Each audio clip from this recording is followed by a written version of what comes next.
Yesus marah di bait suci Yerusalem. Akankah Yesus bergembira di gereja Santo Ignatius ini?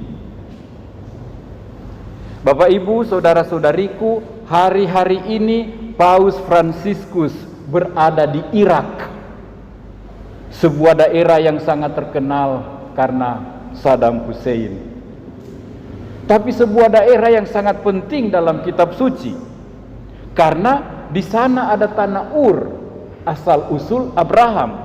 Di sanalah terdapat Taman Eden, di sanalah Menara Babel dibangun, di sanalah Bahtera Nuh didirikan, dan beberapa kejadian penting kitab suci terjadi di daerah Mesopotamia yang sekarang adalah Irak. Namun 10 tahun terakhir ini Irak lebih dikenal dengan ISIS, dengan kehancuran, kebengisan, korban-korban tanpa salah. Jumlah orang Kristen khususnya Katolik makin berkurang. Selain dibunuh, banyak yang lari pindah ke negara lain demi keamanan hidup. Banyak gereja Katolik tinggal puing-puing, sisa-sisa bakaran, bom, kehancuran, termasuk katedral utama yang masih bolong dindingnya. Hari-hari ini Paus Fransiskus dalam usianya yang ke-84 tahun berkunjung, berziarah ke tanah yang rusak, ke gereja yang tinggal puing-puing, mengunjungi umat Katolik yang hidup dalam ketakutan. Dan hebat sekali, Paus berkata, "Saya datang sebagai pendosa yang mohon ampun kepada Tuhan untuk kekejaman, kekerasan umat manusia." Kita bisa bayangkan sedihnya hati Bapak tua ini melihat puing-puing rumah Allah, rumah Tuhan. Apalagi kalau membayangkan pembantaian terjadi di dalam katedral, di dalam gereja, di dalam rumah Allah ini.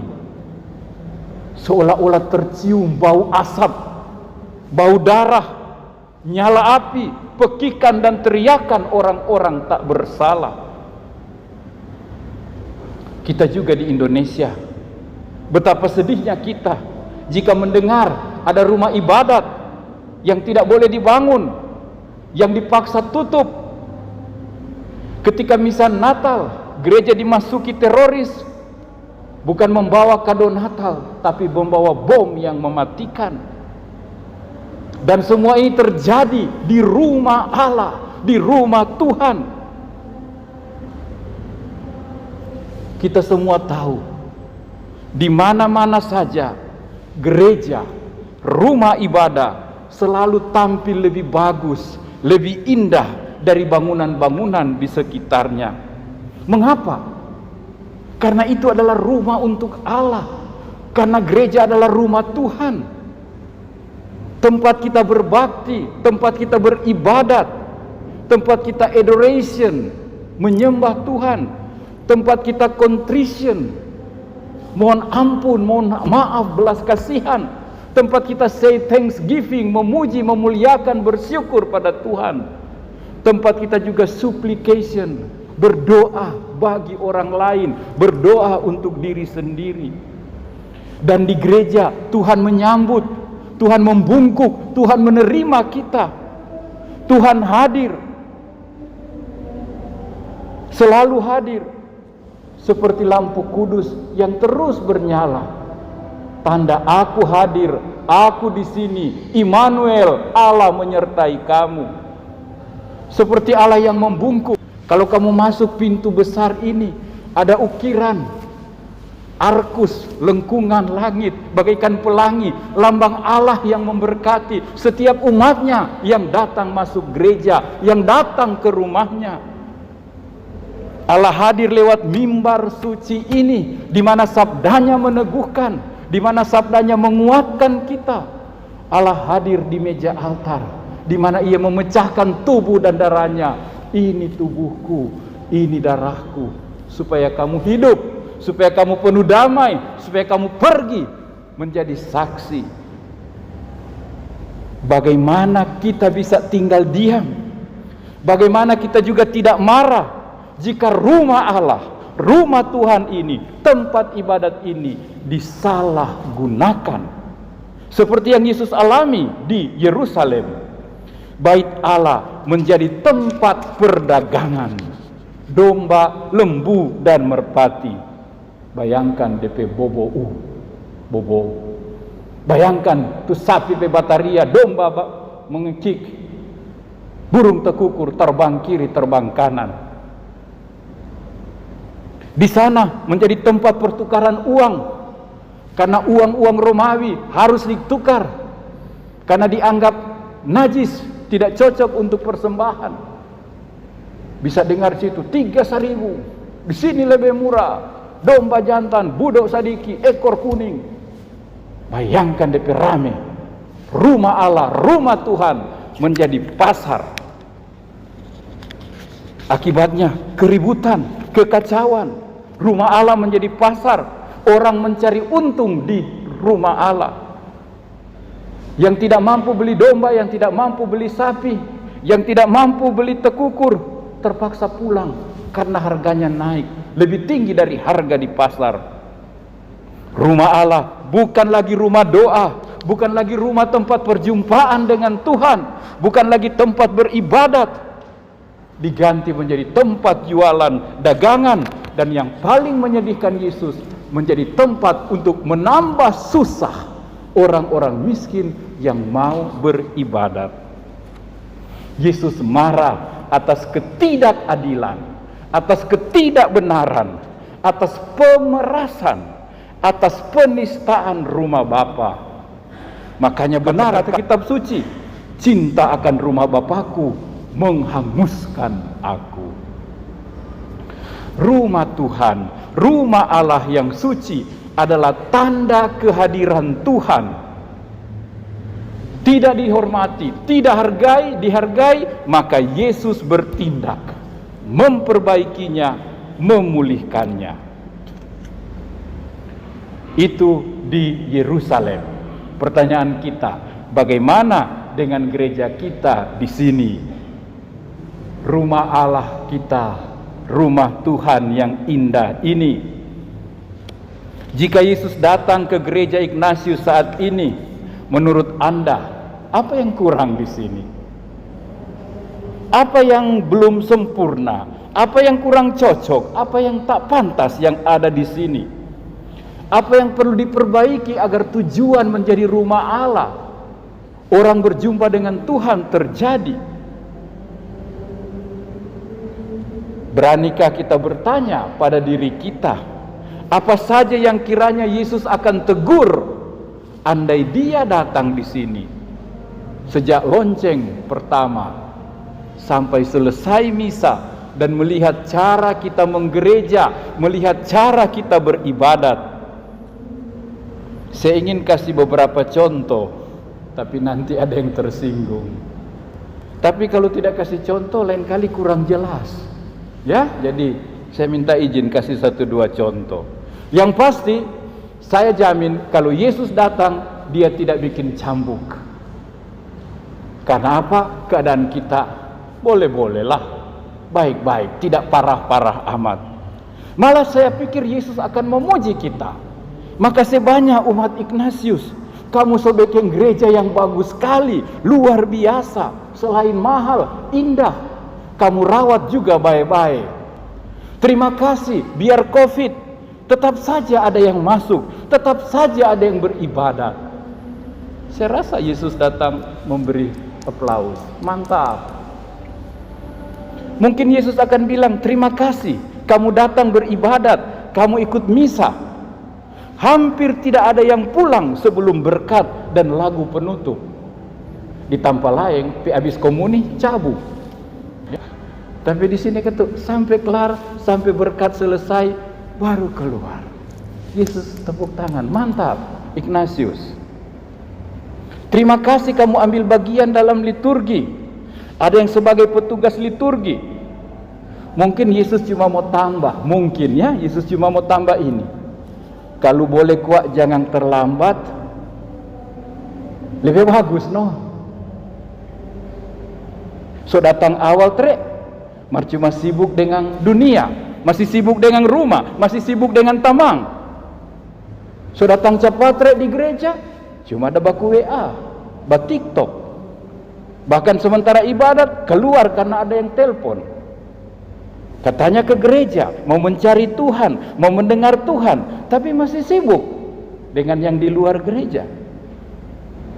Datanglah awal, supaya bisa berdoa pribadi, supaya bisa siapkan diri, membaca lebih dulu bacaan-bacaan hari ini, supaya sabda Tuhan lebih mudah menyentuh dan mengena kita. Siapkan hati yang subur, hati yang gembur, mulai fokus, mulai arahkan diri. So di gereja masih sibuk dengan tamang di luar. Mungkin Yesus katakan, terima kasih, kamu pergi gereja bagus, bersih, indah. Terima kasih banyak, kamu berpakaian rapi. Ya, Tuhan tersanjung karena anak-anaknya rapi, pakaian neces, tidak harus baru, tapi apik, rapi, berpakaian ibadat, berpakaian doa, berpakaian berjumpa dengan Tuhan. Tapi mungkin Tuhan tambah sambil berbisik, lain kali ada 1-2 yang super mini, lain kali masih ada yang open cup, bahkan lain kali ada yang pakai kaos oblong, rupa baru pulang jalan pagi atau baru nge-gym. Kok rumah Tuhan kayak datang nge-gym? Ada yang pakai legging, lekatnya lengket sekali. Ada seorang teman pendeta berkhotbah, saudara-saudari, rumah Allah rumah kudus, jangan datang masuk gereja pakai baju yang dapat lihat sana, dapat lihat sini. Jangan pakai baju yang ketat-ketat, jangan pakai pakaian yang bisa membuat suasana gereja berubah. Karena kesal, satu jemaat berdiri, Pak Pendeta, bukankah Tuhan memandang hati orang, bukan pakaian? Betul juga, Tuhan kan melihat hati orang. Kok pendeta sambung, itu Tuhan, tapi saya manusia, bapak-bapak lain ini juga tidak bisa lihat hatimu, tapi bisa lihat punggungmu bagaikan lapangan basket terbuka, bisa lihat lekak-lekuk. Dan saya bisa berdosa, kami bisa berdosa. Saudara-saudari, ada 1000 alasan untuk membela diri, ada 1001 alasan untuk berbuat yang lebih baik, yang lebih pas, yang lebih indah. Saudara-saudariku yang terkasih, marilah kita masing-masing melihat apa yang kurang pada saya, apa yang perlu saya perhatikan dalam ikut beribadat. So ada marupa patung-patung di atas, Bapak diam terus. Pastor so bilang Tuhan sertamu, cuma dahaga-haga, balas akan ke dan sertamu juga, amin ke. Dirigen so begini, rupa so bakabasaran, cuma ada melongo jo, belum vaksin so. Jadi kurang imun atau kurang iman. Maaf Bapak Ibu, tapi saya yakin Yesus nyandak mau bikin cambok. Ya, Yesus seperti tadi mengapresiasi. Lalu biarlah kita sendiri yang sadar apa yang kita perlu perbaiki, sehingga di rumah Allah ini kita sungguh-sungguh menyembah, kita sungguh-sungguh memuji, kita sungguh-sungguh berdoa, kita sungguh-sungguh bersuara, kita sungguh-sungguh memohon, supaya di rumah Allah ini kita mendengarkan sabdanya. Karena itu lektor baca baik-baik, jangan sampai nggak dapat dengar. Ya, petugas-petugas berfungsi dengan bagus supaya menambah keagungan, keindahan liturgi kita.